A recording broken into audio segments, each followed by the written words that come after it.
Hey, it's Luke Lonien, and you're listening to 103.1 KFIL's Coach's Corner on demand. And with us now on Coach's Corner is the head coach of the Grand Meadow Superlarks. It's Josh Bain. Coach, how's it going today? It's going great, Luke. Can't complain. Good, awesome. Thanks for taking the time to chat with us here this morning, Coach. The Superlarks, they've won 3 in a row now. You took down Pacelli last night, 40-14 on the road, Coach. Overall, your thoughts on the game? Well, I tell you what, Lyle's a really good team this year compared to the teams they've had in the past. They were 3-3 coming into the game. They had a good win over Cedar Mountain earlier in the year, so this is going to be a really good test for us. And I think our boys came out and executed our game plan, and we finally played 4 quarters of football here instead of just kind of wait to play in the last quarter of the game. But yeah, we started out with on defense. Lyle went down. They scored.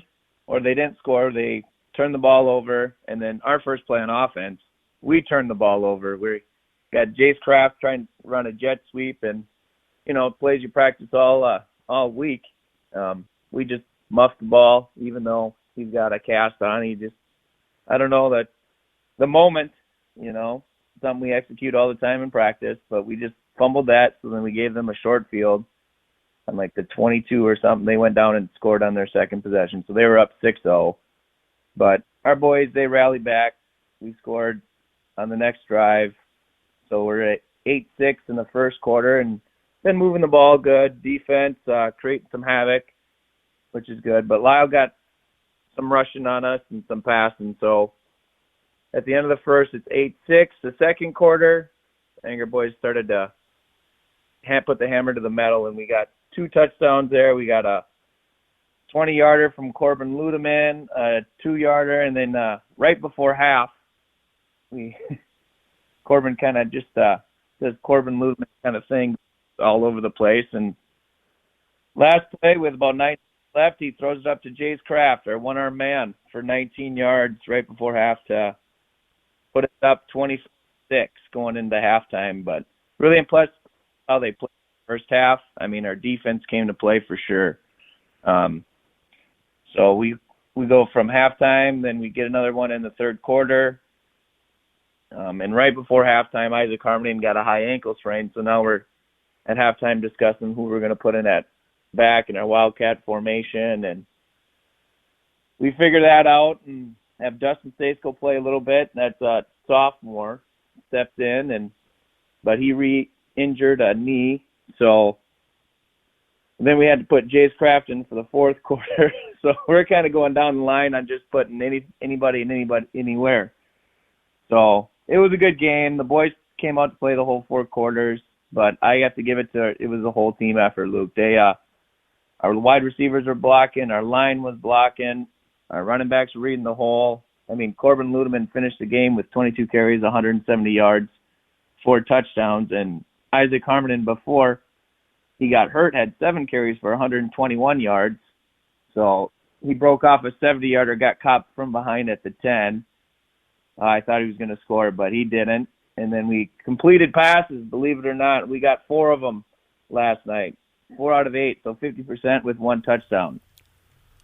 And then we created 4 turnovers on defense as well, which is good to see. I like creating turnovers because it gives you more opportunities to score the ball. So we had 3 picks. Connor Munson had 2. Jace Kraft had 1. And then we also had a fumble recovery that Jace Kraft was able to recover. So we're putting her together here at the end of the year, which is good to see. And it was really good to see that we got some passing yards. Yeah, the passing game kind of starting to find its rhythm here as you move into Week 8 next week against Kingsland, Coach. But you mentioned a whole team effort. It sounds like you had guys moving not just from, taking your tight ends and putting them at running back, but then filling that tight end hole. It's always, kind of a game of who's going where once maybe you have a couple of injuries. But it seemed like you guys were able to weather that storm. Well, always preach, it's Grand Meadow football, the next man in. You have to be able to play multiple positions, It's 9-man football. It's just you can't play quarterback the whole time. You can't play tight end. You got to be able to play multiple positions. And our guys are up to the task to do it. And we're going to go back to the drawing board here Sunday and kind of figure out what our next recipe we're going to put together. Yeah, you got a short week, too. You take on Kingsland next week. The Knights are going to be at home when you battle the Knights. Coach, what do you expect to see from them? Well, I know Chewy's got a good little squad right there. I know they'll be ready to play, and they got a good running back. I know that Colleen boy is kind of a big boy. He might be a handful for a couple of our boys. But other than that, they're going to be ready to play. It's going to be our parents' night on Wednesday, and obviously with a short week, the injuries don't get a rest a couple more days. But they'll be up. We got some tough kids, and hopefully we get Cale Gilbert back. You know, we lost our starting quarterback last week against Southland, so hopefully we get him back here and can finally start putting the whole squad together here come playoff time. The Grand Meadow Superlarks are now 5-2 on the season. After that win over Lule Pacelli, they topped them again last night, 40-14. They take on the Kingsland Knights on Wednesday night to wrap up their regular season. Josh Bain with us, the head coach of the Grand Meadow Superlarks. As always, we appreciate your time. Thank you so much, and good luck next week. Awesome. Totally appreciate it, Luke. Thank you so much. Thank you. We got more Coach's Corner on the way next right here on 103.1 KFIL.